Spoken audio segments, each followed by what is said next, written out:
Clean பண்ண வேண்டியது.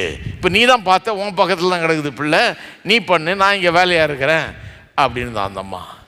அதை கேட்ட உடனே இவருக்கு எப்படி இருக்குதான், நான் உன்னை பற்றி கொஞ்சம் கூட கேர் பண்ணல, நீ என்ன பெரிய வேலை கிழிக்கிற, வந்து ஜாலியாக இங்கே உட்காந்துட்டு இருக்கிற, நீ கொஞ்சம் வேலை செய்ய, நான் எவ்வளோ வேலை செய்கிறேன், உன்னை நான் அன்பு ஊரில் உன்னை பார்த்தாலே எனக்கு பிடிக்கல, போய் வேலை செய், கழுவி விடு போ அப்படின்ற மாதிரி இருக்குது அப்படின்றார். அப்படி சொல்லலை அந்த அம்மா. யார் பிள்ளை அசிங்கம் பண்ணுறதை பார்க்குறாங்களோ அவங்க பொறுப்புன்னு சொன்னது அவர் காதில் அப்படி உழுதான், அப்படி சொன்ன மாதிரி இருக்குதுன்றார். இவருக்கு கொஞ்சம் உருன்னு வந்தோன்னா அந்த அம்மாவுக்கு எப்படி கேட்குது, அது இவர் சொன்னது எப்படி கேட்குதுன்னா,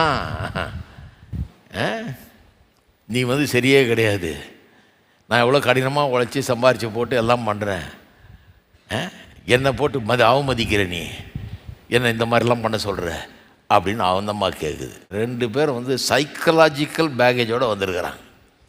psychologically they have never left the father and mother.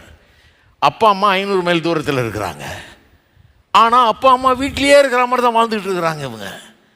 ஏன்னா இவங்க ஒவ்வொரு காரியமும் வந்து அப்பா அம்மா நினைவில் தான் வருது, அப்பா அம்மா பேக்ரவுண்டை வச்சு தான் வருது. இங்கே 2 பேரும் அடிச்சுக்கிட்டாங்கன்னா அப்பா அம்மா, எங்கள் வீட்டு கலாச்சாரம் இப்படி, இந்த ஆளுன்னு அப்படி பண்ணுறான், எங்கள் அப்பா வரந்தா அப்படி பண்ணியிருப்பார், இவர் நினைக்கிறாரு எங்கள் அப்பா வரந்தா எங்கள் அம்மா வரந்தா என்ன மாதிரி பண்ணியிருப்பாங்க, எங்கள் அம்மா என்ன சூப்பரான அம்மா, இது என்னத்தை பொண்டாட்டி, இதை போய் கல்யாணம் பண்ணிட்டு வந்திருக்கிறேன்னு அப்படின்னு இந்த ஆள் நினைக்கிறாரு. இருக்கிறீங்களா? ஹலோ, அதுதான் சைக்கலாஜிக்கல் டிபெண்டன்சி. வந்துட்டிங்களா தான், அப்பா அம்மா 500 மைல் தூரத்தில் இருக்கிறாங்க, வயசாகிடுச்சு அவங்களுக்கு, வந்தீங்களே இன்னும் என்ன அதையே சுமந்துக்கிட்டு வந்துருக்கிறீங்க, விடுங்க அதை. நீங்கள் 2 பேர் உட்காந்து உங்களுக்கு எது ஒர்க் அவுட் ஆகுன்றதை நீங்கள் ஒர்க் அவுட் பண்ணி, எது உங்களுக்கு சிறப்பாக இருக்கும், உங்களுக்கு எது நல்லதுன்னு பார்த்து நீங்கள் அதை சரி பண்ணிக்கிறது தான் நல்லது. எது யார் எதை செய்ய போகிறீங்க, எது 2 பேருக்கும் பயனளிக்கக்கூடியதாக இருக்கும், எது அவங்களுக்கு ரொம்ப சுலபமாக இருக்கும், எது உங்களுக்கு ரொம்ப சுலபமாக இருக்கும், எது உங்களுக்கு ஏற்றது, எது அவங்களுக்கு ஏற்றதுன்னு நீங்கள் உட்காந்து பேசி முடிவு பண்ணிக்கங்க. இதுக்கு ஏன் அப்பா அம்மா அதை வச்சுட்டு ஹேங்கப் வச்சுக்கிட்டு வந்துட்டுருக்கணும்? அதாவது இவங்க கலாச்சாரத்தை மாற்றவே முடியாத மாதிரி என்ன, பைபிள் வாக்கு மாதிரி.